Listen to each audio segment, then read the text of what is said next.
Hi everyone, I'm Ellen, and if you're one of the very few people who have watched the 2 videos I've posted before, you will notice firstly a change of location, and secondly the absence of a person sitting here. That's because this was originally going to be a channel that was done by both me and my sister Tegan, but it became quickly apparent that 13-year-old isn't up for the planning and that goes into making a YouTube channel, and we decided not to go ahead with it. 6 months later I decided, yeah, you know what, I'm going to do this booktube thing myself, give it a go. And then life got in the way and it's not happened until now. But we all suddenly have a whole lot of time on our hands. I hadn't waited until this lockdown to start doing this booktube channel. I had planned to start it several weeks ago, but then lots of things happened. I filmed a few videos, but none that I wanted to be my first video. I mean, one of them is me rescuing and repainting this lovely bookshelf next to me. So that'll be posted at some point. I've also got plans to do some bookish craft videos. I've started doing one of them already, and one thing I really want to do is comparisons between books and movies or TV show. Like I think I'm going to call it page to screen. So that's something I'm excited to get on with. But today is lockdown TBR. So for those of you who don't know, due to the coronavirus outbreak, the UK has enforced a soft lockdown that's been reviewed in 3 weeks. So it was announced on Monday, it is now Thursday, so the first week is almost over, and we've got another 2 weeks to come. So this is what I plan to read in these first 3 weeks of lockdown, because I don't expect it to end when it's reviewed at the end of these 3 weeks. In fact, I expect it to get tougher, because British people are, well, some British people are complete arseholes and are still trying to flout this and not realising the impact of it. So if you're one of those people, firstly, sorry for calling you an arsehole, but secondly, please follow the government advice. It will save lives. It's a really easy way for you to make a huge impact on the people who live around you and save lives. Right, seriousness out the way. So I'm going to include books I've read this week because, like I say, it's the 3-week lockdown. The first book on this list is a book I actually finished yesterday. It is Orphanage of Gods by Helena Coggan. This is about a world wherein there was a war against the humans and the gods 20 years ago, in which the gods were all pretty much wiped out, and any children that are found, so orphans basically, are raised in an orphanage and raised by the guard, who is kind of the police/military who wiped out the gods to start with, and they are tested on their 18th founding day to see if they are gods. If they survive that long, because if they show enough signs of being gods earlier than that, then they are already taken and they disappear, and everyone at the orphanage acts like they never existed to start with. So, this story starts off following a protagonist called Hero and her friend or brother, as they call Joshua, who's not actually a brother, but usually I love sibling relationships. They're some of my favourite in any book or movie or TV show. They're trying to save their friend Kestrel, who was taken by the guard on Joshua's founding day. And so it starts off following their journey to try and save Kestrel. The next thing on my list is a book I started last night after finishing Orphanage of Gods, and that is a Peter Pan retelling, Never Never by Brianna Armstrong. I've got a whole list of Peter Pan retellings I want to read. I've only read one published Peter Pan retelling. I think I've read some other like short stories years ago. Oh no, I've read 2 published Peter Pan retellings. Plus some short stories and some online sort of amateur writing things. But they are by far my favourite thing to read, especially if they are Captain Hook centric, because I love pirates, and Captain Hook probably started my love of pirates. So this is Never Never. This is about when a young James Hook first met Peter Pan, and basically the premise is James Hook is a child that just wants to grow up. He's not like Peter Pan, who wants to be a child forever and just have fun. He can't wait to be a man. He's about to go off to Eton when he meets Peter Pan, and he's thinking maybe he can do this, maybe he can be a child, and saying a boy would be fun, like Peter wants. And Peter brings him to Neverland, and that's where the story is going from there. I've read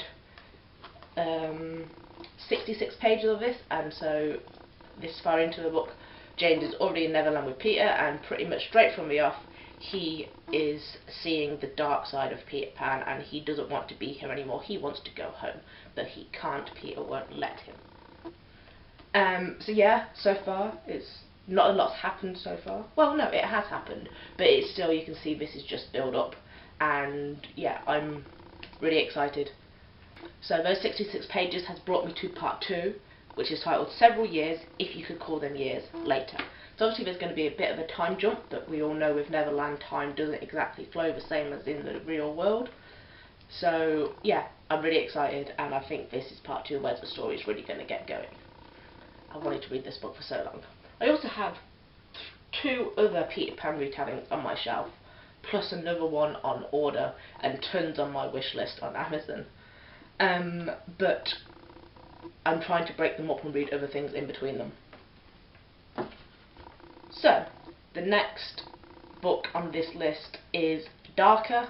I think it falls into the grim dark subgenre of fantasy, though so does A Song of Ice and Fire, and I wouldn't call A Song of Ice and Fire grim dark. It's dark, but I personally wouldn't call it grim, but you know, that seems to be the label they have put on it. And other booktubers have recommended this series for anybody who is dying for Winds of Winter, the next book in the A Song of Ice and Fire series, to come out, and who is anyone who's having withdrawal symptoms. This book, this series has been recommended, and that is the First Law trilogy by Joe Abercrombie, the first book being The Blade itself. I brought this book purely based on that recommendation, and all I know about it is that recommendation, and that the characters are all truly horrible people that you can't help but root for, which is what I love. All my favourite pretty much all my favourite characters in most books and shows in general, but certainly most fantasy, fall into that category. So yeah, I'm really excited for this one. Don't know anything else about it, I don't want to. I tend to like going into books knowing as little as possible, and because this is a recommendation from a booktuber who, well, not necessarily just booktubers, because he does all sorts of fantasy critics and reviews, whether they're books or games or what, but yeah, he's somebody who I love to watch, even though our tastes don't always align, and I've just gone off his recommendation. So that same booktuber also talks about this next book on my list a lot, it being one of his favourite books and having some of the best characters and the best friendship he has read, which again, I love my favourite relationships in books and in fiction in general tend to be friendships or pseudo-sibling relationships. So this is The Lies of Locke Lamora, the first book in the Gentleman Bastards trilogy by Scott Lynch. Really excited for this. Again, know very little other than the fact that Locke Lamora is a thief, and that he's got a close friend in this book that is going to be one of the best friendships written, according to Daniel Green and some other booktubers as well. Don't want to know any more. Really happy to go into this blind. Can't wait.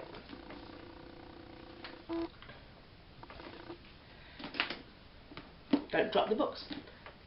The next book on my list is Scythe, which is the first book in a trilogy, which is, again, I know very little about it. In fact, I don't even know who it's by.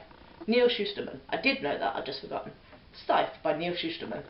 And all I know about this is it's in a world where, you, from what I understand, you only die if you are chosen to buy a scythe, and it follows 2 characters, Citra and Rowan, who are chosen to be apprentice scythes, and they have to learn to kill and how to choose their victims. And I think it's going to lead to one of them having to kill the other, or being told to kill the other. I'm not sure, like I say, I know very little about it, but that's on my list. And yeah, this isn't one I'm majorly excited about. I've just seen a lot of people reading that and the sequels over the last few years. If I enjoy this, the toll will be on the next lockdown TBR. And the final book on this list is a book I've been waiting for a while. It has been out nearly a year. I've just been prioritising other books, and that is Alex Rider's Secret Weapon by Anthony Horowitz. So Alex Rider was one of the first series I fell in love with. I think I read Percy Jackson before Alex Rider, and obviously that was the first series that I absolutely adored, but Alex Rider is a close second. For those of you who don't know, it follows a schoolboy in London whose uncle dies, and then when his uncle dies, things just don't add up to Alex about what he's being told about his uncle's death. And through a little investigating, he finds out that his uncle was actually a spy for MI6, not the banker that Alex thought he was. And so when he finds this out, through him finding this out, MI6 has seen Alex's potential and his capabilities, and they have learned that in between his uncle Ian Ryder's missions, he has been training Alex to be a spy. And they decide to take advantage of this and get Alex to complete the mission that his uncle died doing. Alex doesn't do this completely willingly. There's some blackmail going on, and so that is the first book, called Stormbreaker. It was made into a really bad film. I mean, I suppose as just a kid's film it was alright, but in terms of as an adaptation from the book it was terrible. Don't go by that. I would really recommend reading the books. Yes, they are kind of borderline middle grade YA, but Anthony Horowitz, the author, described them as adult books for children rather than describing them as children books, and I think that's really accurate because they're so gritty and dark in places. I mean, there are things where they could be darker, or that I think that because of how dark they are, they should have gone into the psychological impact of that, and they don't. But I understand why they don't, because the target audience being so young, I'm not saying that the psychological impact wouldn't be appropriate for it, but they wouldn't appreciate it, and some would probably get bored of it. So I can see the faults, but I still love it anyway, and I understand why the faults are there. So the Alex Rider series was supposed to finish, I can't even remember how many years ago, with the final book being Scorpia, and then a prequel called Russian Roulette that followed another character who was my favourite character in the original series, and kind of ends up how he shows how he ended up in the Alex Rider's world. But then sometime later, for some reason, I don't actually know why, should probably look that up, Anthony Horowitz decided to start writing Alex Rider again, and he found that he missed him. So he wrote another book called Never Say Die that was released a few years ago, followed up by this, Secret Weapon, which is a collection of short stories set within the Alex Rider world. I think they're supposed to be short missions. I'm not sure whether they're supposed to follow Never Say Die or whether they're going whether they slot in between several other books. I'll find out when I'm reading it. And there's also another book, a full-length book coming out this year called Nightshade. I think it's out next month, and I'm really excited for that as well. Tegan, however, was very upset because when I told her on Sunday that I'd got the email saying that this was going to be delivered to me on Sunday, she said, "And when you get it, you're going to lend it to me, right?" And we joked about starting an underground book borrowing service, even though we're supposed to be staying indoors. And then obviously Monday, the lockdown was announced, and obviously now I can't go and just drop books off. That is not essential travel. So she's going to be really upset. So that is my lockdown TBR. The only other thing that could be on this is I'm quite early on into the audiobook of Lord of the Rings Fellowship of the Ring. So I guess if I'm doing things, when I'm doing other things during lockdown, I may well be listening to that while I do them. I usually tend to save audiobooks for when I'm walking to and from work. When I'm at home I prefer to physically read. And obviously I'm not walking to and from work except for 2 days during this lockdown, which is considered essential work. So I don't anticipate getting too much further with that, but I guess it could be on this list anyway. Thank you for watching. If you enjoyed this and want to see more content from me, see what I think of these books, then please go and hit the like and subscribe down below. I look forward to seeing you all through, and if you've got any questions to ask, I look forward to reading them and answering them, chatting with you in the comments. Thanks for watching. Bye bye.